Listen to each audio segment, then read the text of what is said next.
कैसे हैं आप सब। आई होप आप सब बहुत अच्छे होंगे and welcome back to my channel Shikha की दुनिया।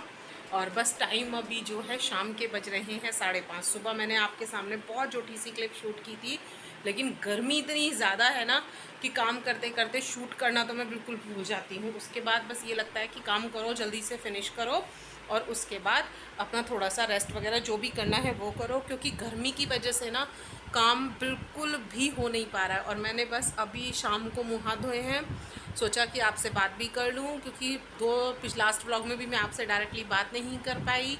और बस इसी तरीके से व्लॉग चल रहे हैं, पिछले 2-3 बार से मैं आपसे कम ही बात कर पा रही थी। और आपके यहाँ टेम्परेचर फ़िलहाल कितना है? हमारे यहाँ आई थिंक टेम्परेचर 43-44 के आसपास जा रहा है, कुछ जगह पर इससे भी ज़्यादा टेम्परेचर है। बट मुझे ना ये जो गर्मी का मौसम है मुझे बिल्कुल भी अच्छा नहीं लगता। इस समय क्या है, अंदर वाले कमरे में एसी चलाओ तो बैठ सकते हो, बाहर एसी चलाओ तो बैठ सकते हो, वरना घर में तो बिल्कुल भी रुकने का मन ही नहीं करता। बहुत ज़्यादा भभका इस समय हो चुका है, दीवारें हैं वो ऐसे हो रही हैं जैसे किसी ने ना आग जला दी हो। तो बस मैं सोच रही थी अभी शाम को थोड़ा सा छुटपुट छुटपुट का काम है वो करूँगी। अंदर मेरा जो एक रूम है वो बहुत ज़्यादा मैसी हो रहा है, उसे मुझे सही करना है, लेकिन गर्मी की वजह से मैं उसे भी सही नहीं कर पा रही हूँ। आपके सामने अपने 2 स्किन प्रोडक्ट का रिव्यू देना था, वो भी नहीं दे पा रही हूँ, क्योंकि गर्मी में ना फ़िलहाल कुछ भी करने का मन नहीं कर रहा है। तो बस अब मैंने सोचा कि थोड़ा बहुत जो काम है वो आपके साथ शूट कर लेती हूँ और उसे करती भी रहूँगी, आपको दिखाती भी रहूँगी और व्लॉग भी बनाती रहूँगी। तो चलिए मैं करती हूँ अपने काम। और पंखा चलाना पड़ रहा है तेज़, तो आवाज़ थोड़ा सा मुझे तेज़ बोलना पड़ रहा है उसकी वजह से, क्योंकि अगर पंखा बंद किया ना तो हालत हो जाएगी ख़राब। तो चलिए मैं करती हूँ अपने घर के बाकी चलिए काम। फ्रेंड्स, यहाँ पर मैं कर रही हूँ अपने पिलो कवर पर चढ़ाने की कवर को तैयारी।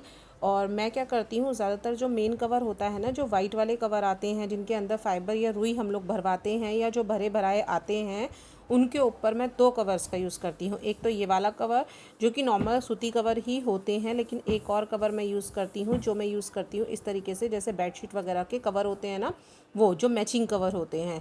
इस तरीके से हमें 2 फ़ायदे हो जाते हैं। एक तो हमारा, जैसे अगर हम वाइट वाले कवर के ऊपर एक और कवर चढ़ा लेते हैं तो हमें क्या होता है, उसमें ना थोड़ा सा ये पसीना वगैरह भी कम आता है। और दूसरा सबसे बड़ी बात ये होती है कि वो गंदे नहीं होते हैं, क्योंकि वाइट कलर है बहुत जल्दी गंदा हो जाता है। घर में बच्चा है, बट हम लोगों के भी हाथ वगैरह लग ही जाते हैं। तो इससे हमें ये फ़ायदा होता है कि हमारा एक तो स्वेटिंग वगैरह का इशू भी क्लियर हो जाता है। दूसरा हमारा सबसे बड़ा इशू जो होता है कि हमारा कवर गंदा ना हो, वो भी नहीं हो पाता है।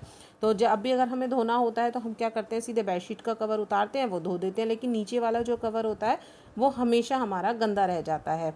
तो बस इसीलिए मैं यहाँ पर डबल कवर का यूज़ करती हूँ। अब क्या होगा, जब भी मुझे बेडशीट का कवर धोना होगा तो वो ऑकवर्ड भी नहीं लगेगा, क्योंकि इस वाइट कवर जो होगा वो ऐसे ही थोड़ा अजीब सा लगता है अगर जब तक आप दोबारा बेडशीट का कवर ना चढ़ा दो।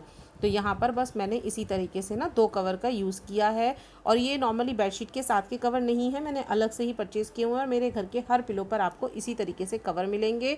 देन इसके बाद मैंने, देखिए यहाँ पर जो बेडशीट की मैचिंग का कवर है ना, वो उसके बाद में उस पर चढ़ा दिया है। अब उसके बाद मैं यहाँ पर थोड़ा सा जो मेरा दीवानी है मैसी हो रहा है, क्योंकि आजकल जितना भी काम होता है वो बाहर के कमरे में ही बैठकर होता है। अश्वत्थ की छुट्टियाँ चल रही हैं, तो बाहर का रूम, तो जो ड्राइंग रूम है ना मेरा, वो इतना ज़्यादा फैला हुआ रहता है, क्योंकि बच्चा है। बच्चा कभी इधर चीज़ें फैलाता है, कभी इधर चीज़ें फैलाता है। आप देख भी रहे हैं, इसकी पेंगुइन, इसका मंकी वगैरह वगैरह, पता नहीं क्या क्या रखा रहता है। तो चलिए पहले मैं कर लेती हूँ अपने बेड को यहाँ से थोड़ा सा क्लीन। लैपी वगैरह यहाँ से उठा के रखती हूँ, क्योंकि अश्वत्थ के पापा ने भी काम किया था तो उन्होंने वो यहीं पर छोड़ दिया है। और उसके बाद ये देखिए मेरी टेबल की हालत, यहाँ पर कपड़े, अश्वत्थ की बुक्स, ये सब चीज़ें यहाँ पर फैली हुई हैं। इधर मैंने दीवान से ये जो थ्रेडिंग बॉक्स, मतलब सुई का जो धागा, सुई बॉक्स जो था ना रील वगैरह रखने का, वो भी यहाँ पर ही रख दिया है। तो बस अब मैं यहाँ पर टेबल को भी क्लीन कर लूँगी। ये इसके ट्रैक्टर, ट्रॉली वगैरह वगैरह बहुत सारी चीज़ें ड्राइंग रूम में फैली हुई है। फ़िलहाल कवर वगैरह तो मैं ठीक कर चुकी हूँ, वरना अगर आप देखेंगे ना तो मेरे घर में आपको कवर भी ऐसे ही फैले हुए मिलते हैं। तो बस चलिए मैं यहाँ पर टेबल को भी थोड़ा क्लीन वगैरह करके सेट कर देती हूँ, क्योंकि शाम का समय है, कोई आ भी जाए तो ये अजीब सा नहीं लगता है। वैसे तो सबको पता होता है, और सभी के घर में, बच्चों वाले घरों में तो स्पेशली सबके यहाँ यही हाल होता है कि कोई भी रूम जिसमें बच्चा खेलता है ना, वो रूम हमेशा ऐसे ही आपको फैला हुआ मिलेगा। और ये हो गया है देखिए मेरा ड्राइंग रूम सेट। ये देखिए साथियों, ये है मेरी वो ड्रॉर जिसे मुझे क्लीन करना है। पिछले 2-3 दिन से मैं सोच रही थी। कहने के लिए तो ये बहुत छोटी सी ड्रॉर है, लेकिन होता क्या है ना कि हमारे घर में हमेशा कोई ना कोई ऐसा पोर्शन या कोई ना कोई ड्रॉर ऐसी ज़रूर होती है जिसमें हम हमेशा ऐसी चीज़ें रखते हैं जो हमारे बहुत यूज़ की होती हैं, लेकिन हम फिर भी रख कर भूल जाते हैं। तो बस यहाँ पर आज मैंने सोचा हुआ था कि मैं इसे थोड़ा सा क्लीन करूँगी, क्योंकि मुझे कुछ चीज़ें ढूंढनी भी थी। और इस ड्रॉर को क्लीन करने में मुझे खुद भी नहीं पता, शायद मुझे इतनी सारी चीज़ें मिली। जैसे मुझे कम से कम 10-12 तो यहाँ पर पेन मिले, वो मैं देखिए वही चेक कर रही हूँ। अलग अलग तरीके के मुझे यहाँ पर पेन मिले, ग्रीन, ब्लू, ब्लैक, मतलब कुछ ऐसी चीज़ें होती हैं ना जो हम रख कर कहीं भी छोड़ देते हैं। और उसके बाद मेरा क्या है, मैं इसी में ही डाल देती थी ज़्यादातर। लेकिन अब मैंने क्या किया, यहाँ पर एक बॉक्स बना दिया है इसी ड्रॉर के लिए, जिसमें मैं डालती रहूँगी। एक बास्केट छोटी सी, जिसमें मैं पेन वगैरह का, स्टेशनरी का ज़्यादातर सारा सामान रखती हूँ ना, वो मैं आपको बाद में दिखाऊंगी। तो बस यहाँ पर मैं सारी चीज़ें चेक कर रही थी कि क्या है, कैसे है। और वही मैं देख रही थी कि यहाँ पर किस तरीके के, ये कुछ पर्चे वगैरह रखे हुए थे, कुछ अश्वत्थ की दवाइयों के बिल्स थे। तो वही सब चीज़ें मैं चेक कर रही थी। तो मैंने वो यहाँ पर चेक करके दोबारा दोबारा रखे हैं, क्योंकि कुछ मेडिसिन्स ऐसी होती हैं जो बच्चे को अप्रॉक्स 5 साल तक दी ही जाती हैं, तो वो मैं रख ही लेती हूँ। और उसके बाद यहाँ पर मुझे कुछ कैंडल्स ऐसी मिली, जितने मेरे तरीके घर में मेरे बर्थडे नहीं होते ना उतनी तरीके की, तो मुझे इसमें मोमबत्तियाँ मिल गई हैं। यहाँ पर ये देखिए, मैं धीरे धीरे सारी चीज़ें चेक कर रही हूँ। अलग अलग तरीके की मुझे स्पून्स मिली हैं, क्योंकि जब अश्वत्थ छोटा था तो उसे पाउडर वाला दूध देते थे, उसमें स्पून्स आती हैं। तो मुझे यहाँ पर इस तरीके से बहुत सारी छोटी छोटी चीज़ें मिली। कुछ पेन्स ऐसे थे जो बंद पड़े हुए थे, लेकिन कुछ पेन ऐसे थे जो चालू थे। तकरीबन 10 से 12 पेन मैंने अभी आपको बताए ना पहले भी। और बस यहाँ पर मैं इस ड्रॉर को करूँगी क्लीन अच्छे से, और जितना भी यूज़फुल सामान होगा वो इसमें रखूँगी, और जितना यूज़फुल सामान नहीं होगा वो सारा निकाल कर मैं बाहर डस्टबिन में फेंक दूँगी। और कुछ छोटे छोटे डिब्बियाँ जो प्लास्टिक की, स्टील्स की होती हैं ना, वो भी मैं इसी में ही रखती हूँ। जैसे देवता पर जाना होता है तो जोत के लिए अलग, और इस तरीके से। और ये देखिए, मैं आपको यहाँ पर दिखा रही थी जो जूड़े में लगाने वाली पिन्स होती हैं ना, वो भी हैं मेरे पास।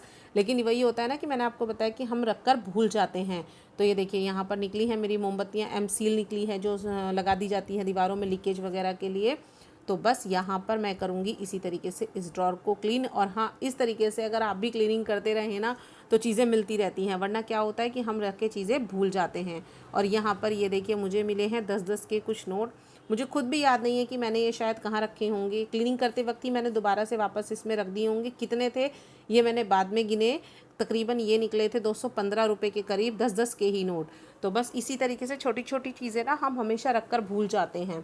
तो हमें इसीलिए क्या होता है कि कहा जाता है कि हफ्ते में एक बार या 15 दिन में या महीने में ना एक बार डीप क्लीनिंग जगह जगह करते रहना चाहिए।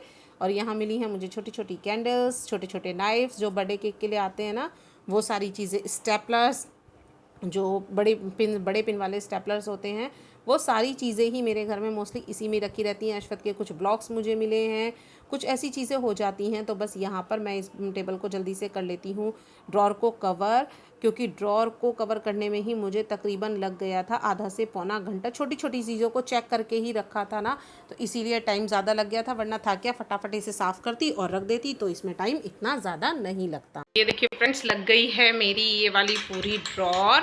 ये ना ओवन वाली जो मेरी टेबल है, इसके इधर है देखिए, यहाँ पर अच्छा खासा एक ये मैंने बास्केट लगा दी है।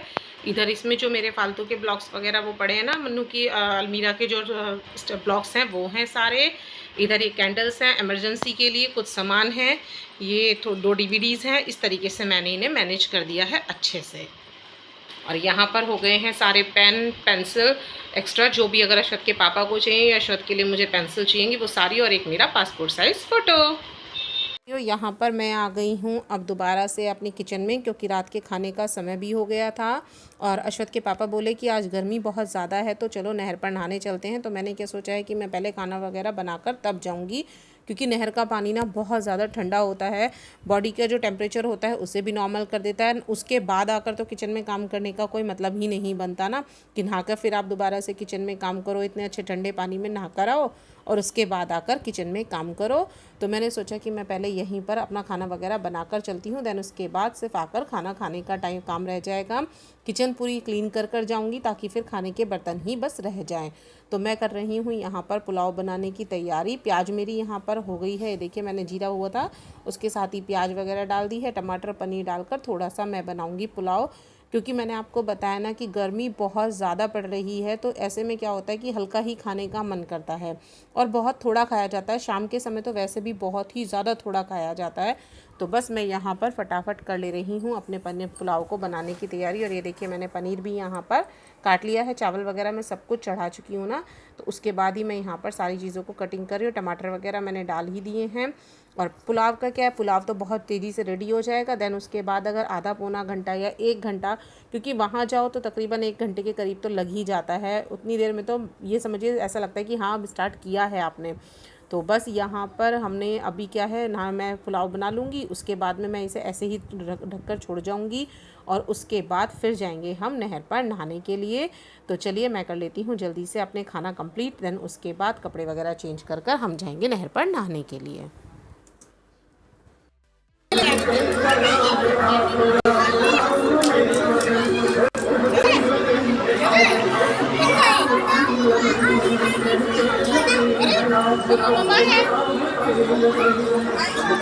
चलिए फ्रेंड्स, आ गए हैं हम अपने नहर पर। जी हाँ, बहुत से लोग इसे छोटा हरिद्वार के नाम से भी जानते हैं। और पानी का जो बहाव, मतलब पानी का जो फ़्लो था ना, वो बहुत ज़्यादा हाई था। पानी बहुत ज़्यादा आ रहा था नहर में। वरना क्या होता है, जो पहली पैड़ी होती है ना, उस पर तो कभी भी पानी नहीं होता, लेकिन पहाड़ों में बारिश वगैरह का कुछ वो है, जो इतना ज़्यादा पानी नहर में आ रहा था। और पानी इतना ज़्यादा ठंडा लगता है ना स्टार्टिंग में, तो बहुत ही ज़्यादा, जब तक हम कम से कम 5 से 7 मिनट नहर में बिल्कुल डिप करके नहीं बैठे रहते हैं। और यहाँ पर मैंने इसके दोनों हाथ पकड़े हुए हैं, ये देखिए। और उसके बाद जैसे जैसे पानी में हम गए, उसके बाद ये देखिए अशवत को यहाँ पर लगने लगी थी ठंड।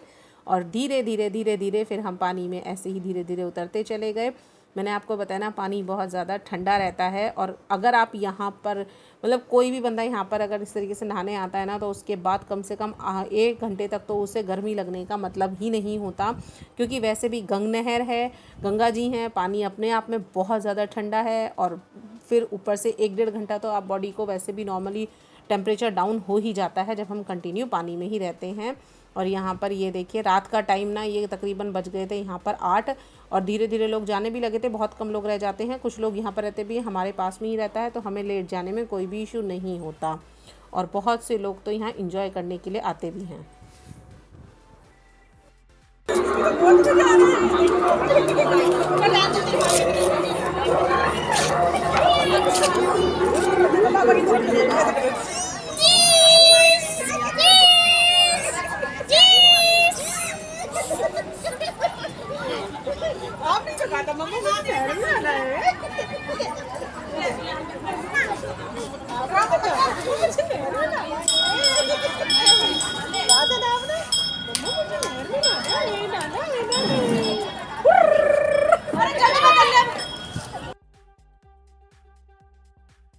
तो बस यहाँ पर हम तीनों ने ही स्नान भी कर लिया है गंगा जी में, और अच्छे से खूब आनंद भी ले लिया है। देन उसके बाद हमने मंदिर में माथा टेका। पहले शनिदेव का मंदिर, मैं अपनी भी पुरानी वीडियोस में बता भी चुकी हूँ, इस मंदिर की मान्यता भी बता चुकी हूँ। इस मंदिर का जो प्रॉपर शनिदेव की पूजा कैसे होती है, कब होती है, वो भी मैं आपको दिखा चुकी हूँ अपने पहले व्लॉग्स में। अगर नहीं देखा है तो आप लोग जाकर ज़रूर देखिएगा। और बस यहाँ पर मैं आगे जो जितने भी मंदिर हैं सभी को टच करूँगी। और अश्वत को यहाँ पर ये देखिए पंखे, वही पुराने पंखे, नए पंखे, इसे पंखों का बहुत ज़्यादा शौक़ है, तो वो वही देख रहा था। सब जगह हमने माथा टेका। उसके बाद बस हम अपने घर वापस आ गए। तो चलिए करती हूँ इस वीडियो का एंड। अगर वीडियो पसंद आए तो प्लीज़ वीडियो को लाइक कीजिएगा, नए हैं तो चैनल को सब्सक्राइब कीजिएगा, ताकि इसी तरीके की इंटरेस्टिंग वीडियो आगे भी आपके सामने आती रहें। मिलती हूँ आपसे अगली वीडियो में, तब तक के लिए टाटा बाय बाय।